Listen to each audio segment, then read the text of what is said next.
Welcome to Props and Hops, a podcast pursuing the best in betting and beer and part of the Blue Wire Podcast Network. I'm your host, Matt Landis, and with the Hall of Fame game coming up tomorrow, it's time to talk some NFL preseason action. To do just that, we've got one of the best in the business, the Hitman, on hand for today's show. Hitman made his first appearance back on episode 49. Been back a few times since, but I like that we're bringing things full circle here on episode 149 of Props and Hops. But first things first, everybody, a quick order of business right off the top. If you're into sports betting and you're in the LA area, you're invited to a meetup for Props and Hops and Friends, we can call it. It'll be next Friday, August 12th, 7 p.m. at We're Pouring in Glendale. I'm organizing this meetup with pro bettors and friends of the show, Joey Isaks at Joey Isaks on Twitter, as well as Porter, who goes by at MLBK's Psychic on Twitter. And I think we're going to have something on hand for every palate. We're Pouring offers great beer, wine, and food, and we'll supply plenty of good betting conversation. Maybe I'll be sweating my Green Bay plus 2.5 bet at San Francisco, something I was turned on to courtesy of today's guest on Props and Hops. More on that in a moment. But yeah, if you want to come hang out, enjoy the best in both the props and the hops, we'll be at We're Pouring in Glendale again next Friday, August 12th, 7 p.m. If you're hearing this, you are invited. Any questions, feel free to DM me on Twitter at mlandis18. All right, with that out of the way, before that meetup can happen, plenty to prep for with the preseason. We've got a nice primer teed up from a pro's perspective. Hitman, welcome back to Props and Hops. Always nice to be on, Matt. You do a great job with all these interviews, all your guests. So I'm just happy to be back on for another one. Thank you. Always a blast when we get to connect. And I think right off the top, we can get into the latest in the NFL news cycle. We had a slight delay for our Twitter and YouTube live audience. Would love it to peel back the curtain for just a moment and have you describe the last 15 to 30 minutes in your life as a pro bettor. Yeah, I mean, obviously, I said to you earlier that anytime that I have something to do, that's when you know that breaking news is about to happen in the NFL. If I'm on the first tee at a golf course, you know something's going to happen that distracts me. If I sit down for dinner, you know something's going to happen. So, of course, this Watson news had to break when we were about to start this podcast. But, yeah, so, I mean, the first thing that goes on in my head when I see something like that is, well, who has Browns regular season win totals up and who's going to be a little bit late to pull the odds on these. And per the course, usually the slower moving, not as sharp books are the ones that will not move this in time. And DraftKings, of course, they were one of the places that did leave the lines up. So it's a lot of phone calls you're making, a lot of text messages you're sending out, a lot of line shopping that you're doing. Hey, who has Browns under? Who has some Browns game of the year lines up and all that? At the end, was not able to get any big bets down on it, but was able to get a little bit down on some Browns unders to make it all worth it. And we will dig into the preseason shortly, but while we're talking about this moment in the news cycle, I know yesterday you were on the Early Value NFL podcast with friend of the show, Ross McDowell, and I want to advance versus repeat any of that conversation. When it comes to maybe what we can learn from this whole Deshaun Watson saga that's still unfolding in real time, when it comes to future offseason news, it's inevitable that there's almost always going to be something leading up to a season. Any lessons from this whole Deshaun Watson situation, purely from a betting perspective, that you think some up-and-coming bettors could look to apply moving forward? Try to stay in front of the news. There was a lot of reporters, Pat Kerwin, I know he has a lot of sources in the league, and he tweeted, I think it was about 45 minutes before the news broke, he tweeted that he was thinking that Watson was going to get a longer suspension and that he thought it would be 10 games or so. And there were some other reporters that were kind of hinting that they thought the same thing was going to happen. So if you got in front of that news, then obviously you were able to get a lot bigger of a bet down on some Browns unders. And so I think that probably the biggest thing that you could learn is try to do your best to get in front of the market and get in front of the news cycle if you possibly can. And to build on that, for those who can't stay in front of the Twitter feeds like you have so well curated all the time, I think that thinking outside the box and looking not just to fade the Browns directly, but sometimes there could be an opportunity. I know in the past few months, betting the Ravens for odds of better than 2-1 to win the AFC North. Kind of alternative ways to get in play against Cleveland. A lot of the value is sailed when it comes to Deshaun Watson, but staying current with the news and thinking outside of the box, derivative ways to get in play at the same angle can go a really long way when we're working through pretty murky NFL offseason news. But looking ahead, something not as murky because it's a lot closer when we look at the horizon, the preseason kicking off tomorrow with the Hall of Fame game. I'd love to get your take on top handicapping factors when it comes to NFL preseason games.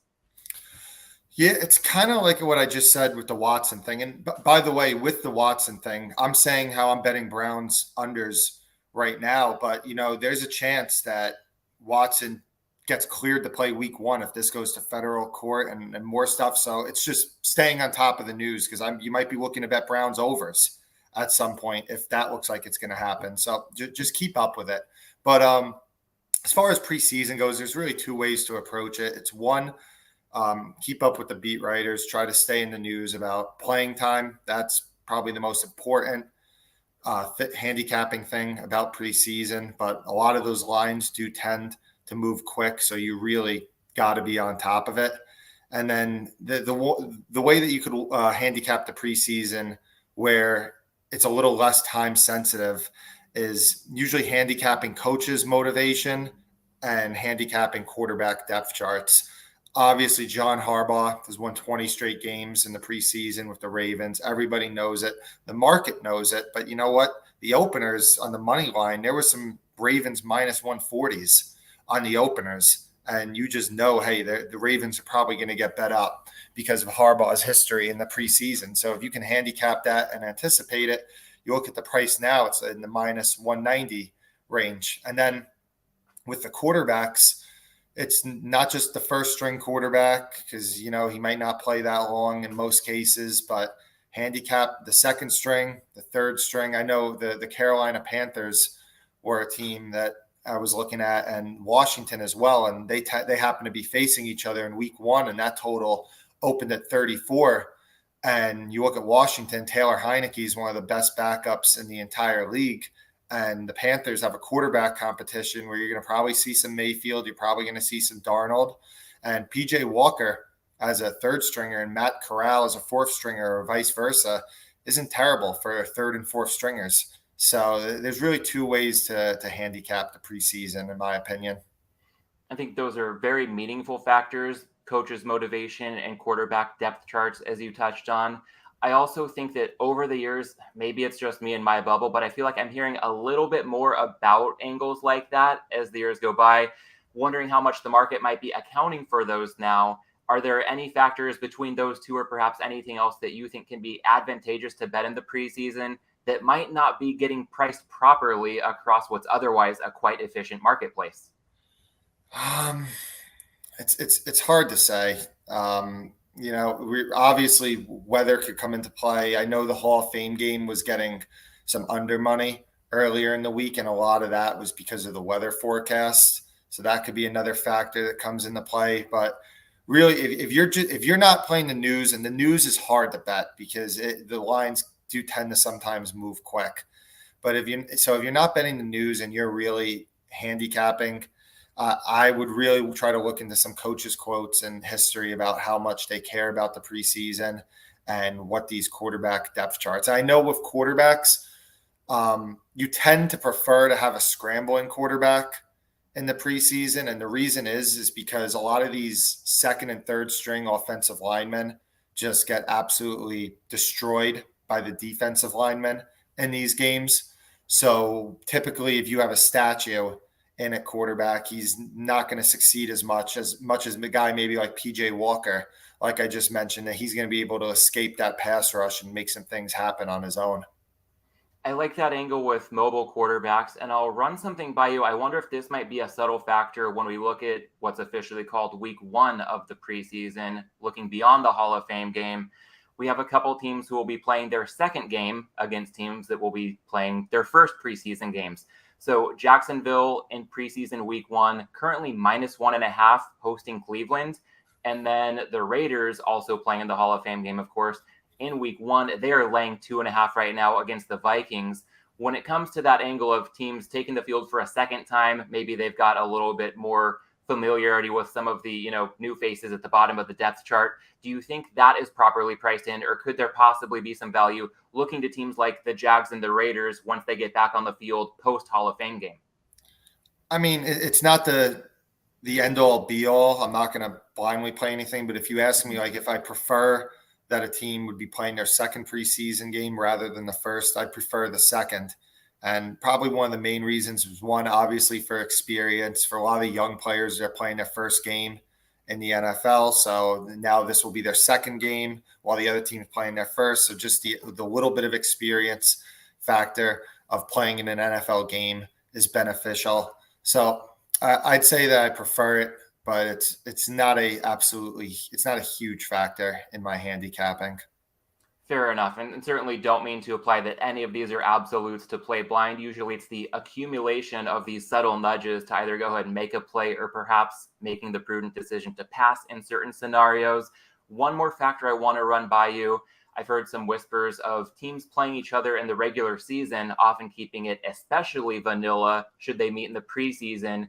That could mean looking to bet unders on totals. And we can look at an example from week 1, the Rams playing the Chargers. Those two teams will meet later on in the regular season as well. The game's lined at 31 for the preseason matchup. That's already pretty low. Do you think the factor of these teams going especially vanilla is already priced in? Or perhaps might there still be a bit of meat left on the bone, considering beyond just the fact that there's a regular season rematch coming, Sean McVay and Brandon Staley are two of the coaches least likely to put any key guys out there early on in the preseason. Yeah, I would say it's not priced in to games. So if you do like that angle and you think it's strong, it's probably not going to be priced in, at least at the opener. It's not going to be priced in. And that Rams game actually did open at 33, I believe. So it has been bet down. But I mean, for that specific game, the reason that line is so low is, like you said, that both teams aren't going to play anybody, and it's known that's their history. That's how they do things. But if you do like that angle for other games where that's going to apply, I would say definitely at the openers, it won't be accounted for. Got it. Well, I'd like to zoom out a bit from specific preseason angles and look at things pretty broadly. I think back to last year, just about this time, it was leading into week 3 of the preseason. I had you on the show prior to Bet Bash, and you talked about your ROI when it comes to sides and totals being much greater in the preseason than the regular season. In fact, I think that day you had bet the Seahawks at Pick'em against the Chargers, and the line had already moved up to Seattle -6 by the time we had our conversation. So when it comes to the number of full game side and total bets for an average preseason week versus an average regular season week, how would you compare your volume? For my personal bets, it's not unheard of that I'll have a bet on the side or total in every single game for the preseason each week. And for the NFL, obviously for week 1, week 2, that's not the case. In week 15, 16, I might only have 4 or 5 bets on a side or total. And it's just a more liquid and efficient market, and it's just tougher to win at. But in my opinion, and a lot of other sharp people's opinions, the preseason is one of the best betting opportunities that's out there. Now, the unfortunate thing about it is that because it's such a small sample size, you can get some negative variance and have a losing preseason. It's only 3 weeks. Whereas the NFL, if it was an 18-week preseason, I would be very surprised if I ever had a losing season in it. But there is some variance with the preseason just because of the sample size. But yeah, I get as much action down in it as I possibly can. When it comes to the variance versus the expected value, how do you go about trying to extract as much value as you can from a small window of the sports betting calendar versus understanding that because of the variance, you don't want to overextend yourself at the same time? Yeah, I'm not worried about really overextending myself. It's kind of getting whatever I can get down on the preseason. I'm looking to get down because, at the end, I'm very, very confident that I have an edge in the preseason. The NFL regular season, I think I have an edge. I've done well over time, but I'm not blind to the fact that sometimes it's so hard to beat that it could smack you in the face, and you might think you have an edge on sides and totals, and it might not be as big as you think. So you tend to have a little bit more caution with regular season sides and totals. But with the preseason, I'm very confident that I have an edge when I'm betting. So it's kind of one of those situations where I'm looking to get a decent amount, a lot of money down on it. When it comes to putting that confidence into play, I know you've talked about a lot of the value being on these opening lines. Even if some of these angles are tried and true, the books don't always open with the factors priced in. At this stage right now, do you still see any actionable angles left on the board if we look at the Hall of Fame game tomorrow or the week 1 slate for the preseason? No, unfortunately, it's really tough to give out preseason games on podcasts or anywhere. And the reason for that is because it's not as liquid of a market as regular season sides and totals. So, for example, if I send out to clients an NFL week 1 play right now on a side, it's probably going to move a half point. Maybe not even, it might not even move a half point at some shops. But if I give out a preseason recommendation, I mean, I gave out Atlanta +3 and I gave out Green Bay +3. And within a few minutes, the line had moved a point about. And then after I decided to tweet it a little bit later, you saw Atlanta's now the favorite and Green Bay is about out of pick 'em. And it's just easier to move these markets. They're just, books are taking less money, and they're going to be more aggressive to move off all the action that's coming in. So that it's tough to give something out with as far as a preseason play right now, unfortunately. That's fair enough. And I'll say that selfishly, I benefited from some of the information you shared yesterday. I wasn't able to fire immediately, but was able to get both the Falcons and the Packers +2.5 in pocket, along with some decent plus money line bets to go along with the point spread bets.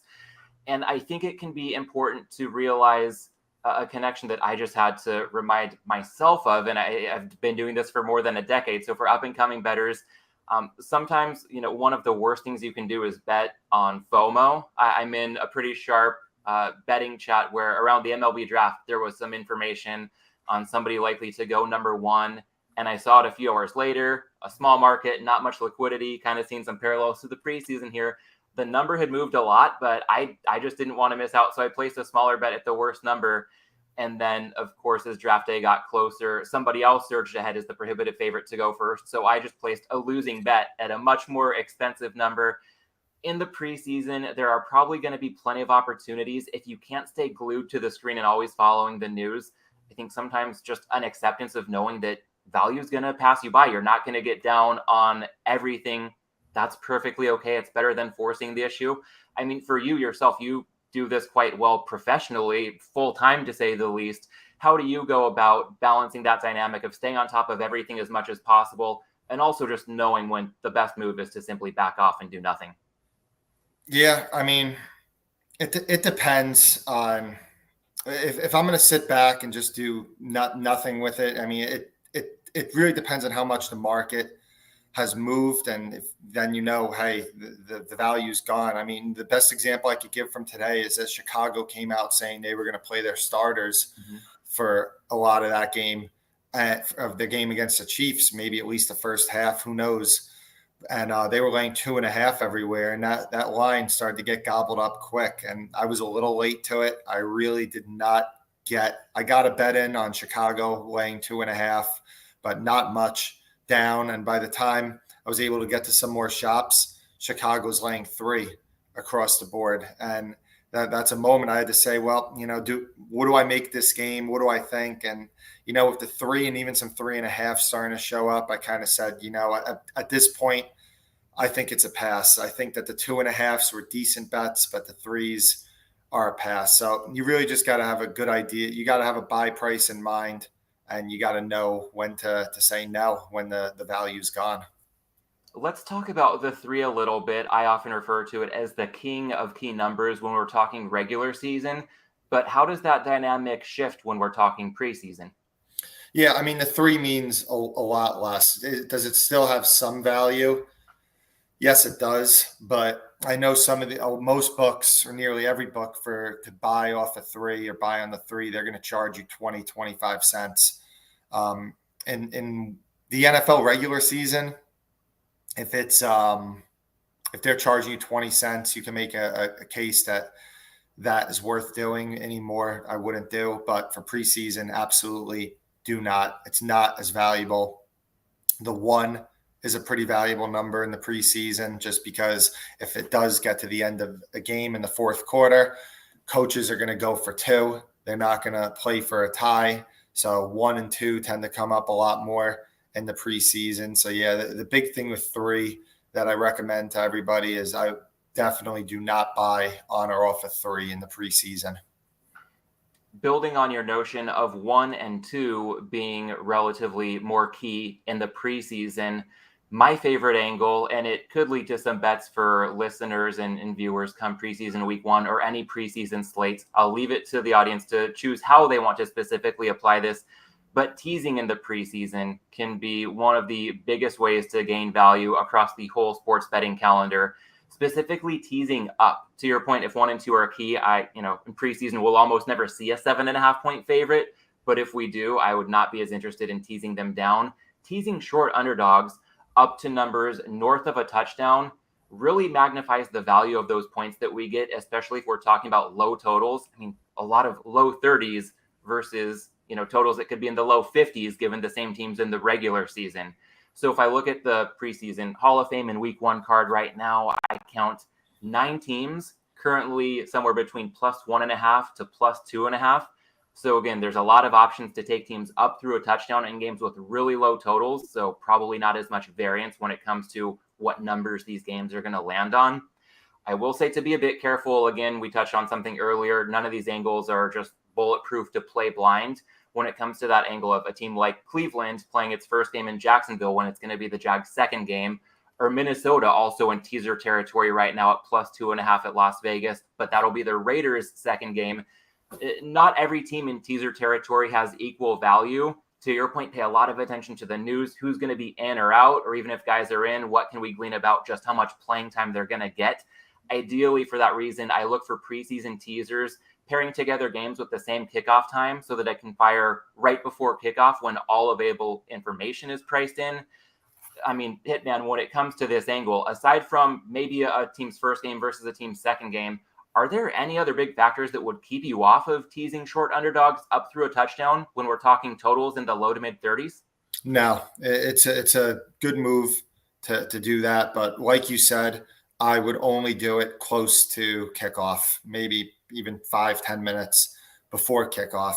And the reason for that is because you could see a team be a 1.5 point underdog and they come out and say, we're not playing starters. The other team is playing starters, and they could balloon to a 4.5 point underdog. And if you did that teaser 5 days before or something, you're not getting great value on it. So when you're going to do that type of teaser, you really want to have all the information in front of you. And that's when I would do it, is closer to kickoff, as you mentioned. Good to know. Like hearing that from your perspective. And I will call out a mutual friend of ours, something I'll dub the Fezzik special here, a nod to Steve Fezzik. Value thresholds, when we're looking at teasers involving 2+ teams, I believe I've heard him share this information over the years. I know the math can get really tricky if we see, again, 9 teams right now in teaser territory. A lot of teasers only involve 2 teams, but where can you find value if you want to bundle more teams together in teasers? Normally, I would say 2-team teasers -120 is about the price ceiling. For the preseason with really low totals, I would entertain -130 perhaps, but some books even offer lower prices on teasers in the preseason than they do in the regular season. So I think you're going to be just fine getting -120 or better on 2-team 6-point NFL preseason teasers. When we look beyond the 2-teamers, at 3 teams, if you can get +180 or better, I think that shows good value. 4-team teasers, I'm looking for 3-1. 6-teamers, looking for 7-1. And 8-teamers. We don't see that a lot, but again, 9 teams sitting in teaser territory right now. Might be tough to get them all involved, to your point, right before kickoff for their respective time slots. But if you're looking at an 8-team teaser, it can find 15-1. That's also a pretty solid value threshold. And when it comes to these value thresholds, how would you describe your outlook on maximizing value, again, tying back to an earlier point, versus overextending your bankroll just because there's a lot of expected value, but also a small sample size? I mean, are you looking to round robin as many of these teams as you can get if the numbers make sense right before kickoff? Or do you sometimes decide just to pare it back and focus on your favorites? Depends on your tolerance for risk. I mean, if you have the bankroll to be able to do it, then yeah, I think you're going to survive. If you have some of the swings that are a part of this game, then yeah, then I would recommend doing it. But if you're listening to this, only you know that question. Okay, can I handle if I do do all these teasers with all these games or round robins or whatever? Can I handle getting swept, or can I because it could happen. So you got to know your risk tolerance. You got to know what you can handle, and that's going to determine how aggressive you could be. If you're going to do all those things in week 1 of the preseason, and if you have a disaster day and you say, oh, this is going to affect, I can't bet much the next week, or I can't bet much in the regular season, then you got to know that, hey, I'm only doing 1 of these. I'm only doing 2 of these. I'm going to do a percentage of my bankroll on this stuff. But if you have the bankroll and that you can be aggressive on these, then yeah, I would recommend being aggressive. So it's really a personal decision. I would say that you have to know what's the best decision for you individually. One more question to tie a bow around the preseason portion of our conversation. When it comes to players, coaches, or teams, what are some of the top factors you're looking for throughout the preseason to then inform your approach for the regular season? Could you repeat that, Matt? I'm sorry. No problem. So when it comes to, it could be a player, a coach, a team, anything you're looking for this preseason to then inform your betting approach once we get around to the regular season. Yeah, definitely. It impacts props, what's going on right now. If you can keep a monitor, hey, who's having a good training camp according to all the beat writers, not just that, because that's more of a subjective thing, but hey, who's getting all the usage? Who's with the first team? Who's getting a lot of targets? What's this specific offense doing? Are they going more 11 personnel, more 13 personnel? All that stuff is stuff that's going to help you with the player prop market. And in my opinion, week 1 is maybe arguably the best week to be betting player props, because people that are on top of it just do a better job than the bookmakers do at adjusting to role changes for these specific teams. So yeah, right now it's really just monitoring what's going on with camp, who's getting usage, all that good stuff to try to prepare myself for player props in the early season. When it comes to player props, I understand that you generally look toward unders more so than overs. So when it comes to news we get over the preseason, if you had to choose between, positive updates that you're hearing versus negative updates that you're hearing, does one of those two ends of the spectrum get more weight as you're looking to fire on season-long props? Yeah, negative updates are definitely better. I know some people were playing Cam Akers unders yesterday after news that Darrell Henderson was splitting first team reps with him. There's news with David Montgomery about that he's playing special teams right now, and that Khalil Herbert might have a bigger role. Elijah Mitchell just had possibly some negative news with Deebo Samuel getting the new contract, and in the contract, he's going to get paid extra for rushing usage, which means, hey, I know early in the offseason it was said, well, Deebo doesn't want to run the ball really that much more. Well, now it's looking like Deebo is going to be a big part of the Niners run game once again. So yeah, definitely negative updates, I would think, are more important than the positive updates during the preseason and training camp. Based on the way you explained that, if I'm connecting the dots properly, it sounds like a negative update on a player could mean not only to consider firing on that player's season-long props to go under, but if there's another player at that same position on that same team, perhaps looking to take somebody's over, even if they're not mentioned in the story, just indirectly putting 2 and 2 together. Is that a fair takeaway?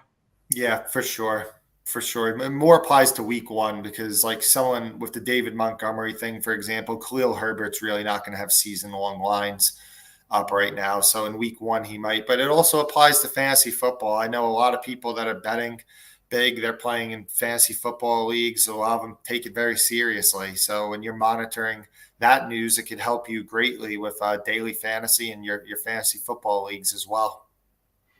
Got it. I think we're going to be hard pressed to find a better 30 minutes of preseason talk anywhere else. Thanks to you, of course. I'm happy just to be a fly on the wall in this conversation once you get rolling with your insights.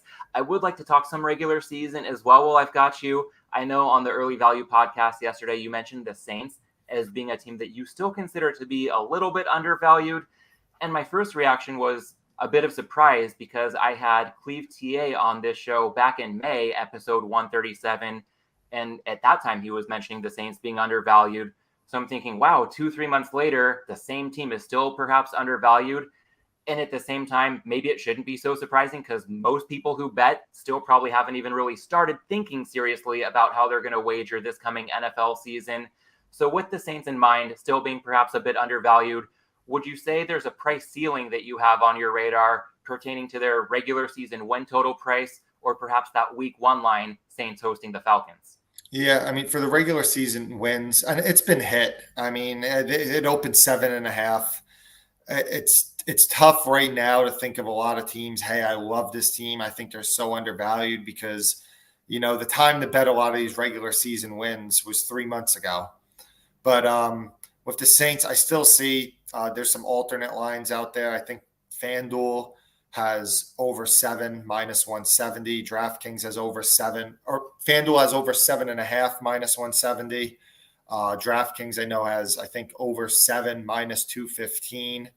Some of those numbers still have value, especially when you see a sharper shop like Circa. I believe they're dealing the Saints win total at 8.5 minus 120 to the over or something. So I think there's not much, but there's a little bit of meat left on the bone in betting some Saints stuff. And same thing with week one. I think they're -5 at most shops right now, something in that general area. I think that line probably closes maybe 6, a little north of 6 by the time Sunday kickoff comes. So like I said, it's been hit. There's a lot of the value is gone, but if you are getting in late, there's a little meat left on the bone, in my opinion. It's as if you're reading my mind. I was going to ask if there were perhaps any derivative markets where you still saw a little bit more value. So when you talk all overs at those numbers at FanDuel and DraftKings, if it's, an over 7 or over 7.5, something worth considering. Those don't get as much attention as the standard regular season win numbers or a week one line. And for that week one game, I'm seeing a consensus price of 5.5. But yeah, if it's going to likely close 6 or greater, perhaps still a bit of wiggle room. And Hitman, if we're talking Saints or really any other team, are there any angles once the regular season begins in the early stages that you'll be keeping a particularly close eye on that can then mid-season perhaps change your approach for the rest of the season? So you repeat that, Matt. You said that. Yeah. I might not be asking this the best way. It's similar to the preseason question I repeated, but basically once the season starts, I know you spend a lot of time studying these teams. You have a pretty good sense of things once the season begins. At the same time, with the market always evolving, is there anything that you're especially keen to keep an eye on that you might see early in the season that could affect your approach for the rest of the season? Gotcha. It's probably the more of the teams and players I'm uncertain on. For example, like Trey Lance is a high variance player, in my opinion, that, we don't know if he's going to be good. He could be really good. He could be really bad. His ceiling is way higher than Jimmy Garoppolo's. His floor is probably lower than Jimmy Garoppolo's. So like a guy like that, for example, it's something that what you see early on with him could completely change your power rating on San Francisco. You could think they're 2 points better than an average team now. Well, if Lance is going to be a big upgrade on Jimmy G, they might be 4 points better than an average team. If he's going to be a below average starting quarterback, the Niners could be a slightly below average team. You just don't know. So I really like to make adjustments early in the year on stuff that I'm uncertain on coming in. And that's where you just got to be aggressive. Look at the Chiefs and Patrick Mahomes' first season. When he dominated the Chargers week 1, dominated the Steelers week 2, you had to make a pretty big adjustment early in the season. Say, hey, the Chiefs are a lot better than people think, and I really have to upgrade them. So yeah, you're just really monitoring a lot of the stuff that happens early in the season with some unproven players, and you got to make quick and swift adjustments. When it comes to the Chiefs specifically, is there anything you feel strongly about as far as their offense goes without Tyreek Hill, or anything you're going to be watching closely early on to perhaps get some signal as to what that unit might look like over the course of the season? I feel pretty strongly that the Chiefs aren't going to miss much without Hill. Now, is he a tremendous player? Yes, but if you look at Mahomes' splits without Hill during his career, they're pretty damn good. And I think that Patrick Mahomes, it wouldn't surprise anybody if he goes down at the end of his career as a top 10 quarterback in NFL history. And he's in his prime right now, paired with one of the best play callers that the NFL has seen. So I think that it's been a little bit overblown that the Chiefs offense might not be as good as previous years. Now, will they be as good as Mahomes' MVP year? Probably not, but I think that they're still in the conversation for the best offense in the NFL. As a Chargers fan, that scares me a little bit, but I also feel like Patrick Mahomes and the rest of that team with Andy Reid calling the shots probably going to be just fine on that side of the ball.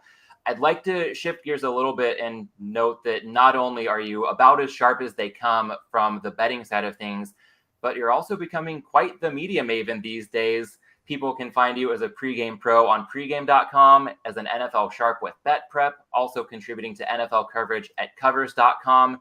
How do you juggle everything when it comes to betting and a growing list of media obligations for the season to ensure that you're covering all your bases these days?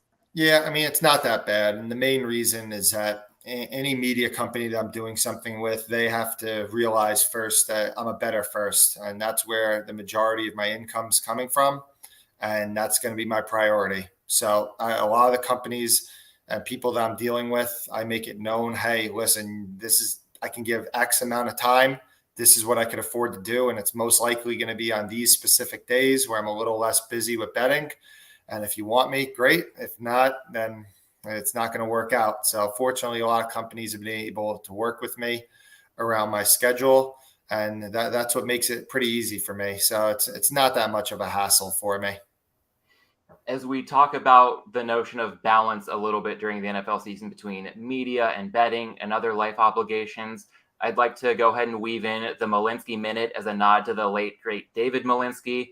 He seemed like as sharp as he was with betting and every other walk of life, never frazzled, always had it completely together.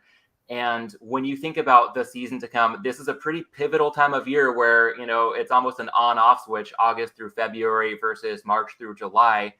Do you have any sort of plan in place when it comes to maintaining mental, physical health, relationships over the course of the NFL season when your professional obligations really ratchet up?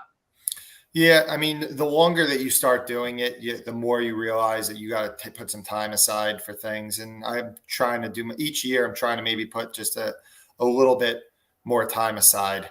And you could make all the money in the world, but if your mental health isn't great and you're not happy and you just feel stressed all the time, then you're not going to be happy. So it's definitely, I recommend to everybody, if you're grinding it, whether it's at betting or you're grinding it something else, to just put aside, have some things that give you enjoyment outside of work and spend time with family, all that stuff, and try to make time for it because it's definitely very important. One of those things that I really enjoy outside of sports, also pairs well with betting and watching a game, would be the hops. We can weave that into this conversation just a bit. You've spoken pretty well to your non-beer drinking experiences and preferences during previous appearances on this show. And as we think about this past offseason, I'm curious, how would you describe your best drinking experience since the Super Bowl? Best drinking experience, probably, anytime I was in Vegas twice in the off season, and just anytime I'm having a drink in Vegas is probably what I call the best drinking experience. It's so much fun out there. It's like my second home. I love to visit. I make it a point to get out there as often as I can. So when I'm signing up for the contest, which I already did at the Westgate, getting some drinks with buddies there that I only get to see so often, it's definitely a good experience for me. So that's probably the number one that I'd have to go with. I was trying to drink a little bit on the golf course when I was in Vegas, but when it's 115 degrees outside, it gets tough to have your Red Bull and vodka or something. So it was just a lot of water while I was doing that. Yeah, on the golf course in Vegas, I recently had Brady Cannon on the show to preview the British Open, and he talked about his routine over the course of 18 holes. 3 Budweisers does it just right for him. So maybe a lighter beer versus anything with liquor involved could be the nice change of pace for a hot day out on the golf course. And you touched on a fun drinking experience on the West Gate. I'll also throw in another mecca of NFL contests these days at Circa.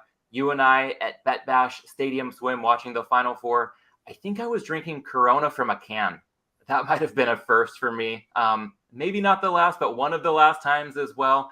But I was with you and so much other great company. And in that environment, that was such a blast. So I can totally second the notion that whether or not it's your favorite drink, in the right environment with the right company, just about anything can hit the spot and go a long way. Yeah, and Circa was awesome when at Bet Bash, and I obviously did the Circa contest also, and they're great people over there. So it's always a good time over there as well. Well said. Well, I think we've covered some good ground here. Want to start to turn the corner and wrap things up. I'd like to thank everybody for watching and listening. If you've enjoyed this conversation, the number one way you can support Props and Hops would be to take just a few seconds, leave a 5-star rating on Apple Podcasts or Spotify. One friendly reminder about that meetup in LA next Friday, August 12th, 7 p.m. at We're Pouring in Glendale. An evening of betting and beer, also good food and wine available. Myself, pro bettor Joey Isaks, as well as Porter at MLBK's Psychic, putting this thing together. And if you're hearing this, you are invited. Last but not least, Hitman, also want to make sure to plug your work so that if anybody's asleep at the wheel and not following you yet, they'll know how they can do so. On Twitter at Hitman428, also at pregame.com as a pregame pro, with Bet Prep as an NFL sharp, and all the great work you're doing on the NFL with covers.com as well. Hitman, anything I'm missing or anything else you'd like to add? No, that looks good, and I'm looking forward to checking out all your pods during the regular season. You always have some great guests on, and I appreciate that I'm one of them. Absolutely. Well, hope to have you on a time or two in that rotation. For now, can't thank you enough for the time and insight. Always love doing this together. By the way, I am still thinking about getting dinner at Capo's at some point from a previous interview I had with you on this show. I look forward to making that happen one day, perhaps Bet Bash 3, if not a bit sooner. Always a good meal there. But, Vegas, it's the restaurant capital of the world, in my opinion. I've had some great spots. The steakhouse at Resorts World, I don't remember the name, but I was just there recently, and I've had a lot of steaks at a lot of good places, but that might have been the best that I ever had. The Porterhouse at the new steakhouse at Resorts World. So that's another food recommendation I got. But honestly, in Vegas, you can't really go wrong. Love it. Well, from the bets to the food, full of good recommendations. Hitman, thank you once again. Look forward to doing it again before too long. Appreciate it. Thank you.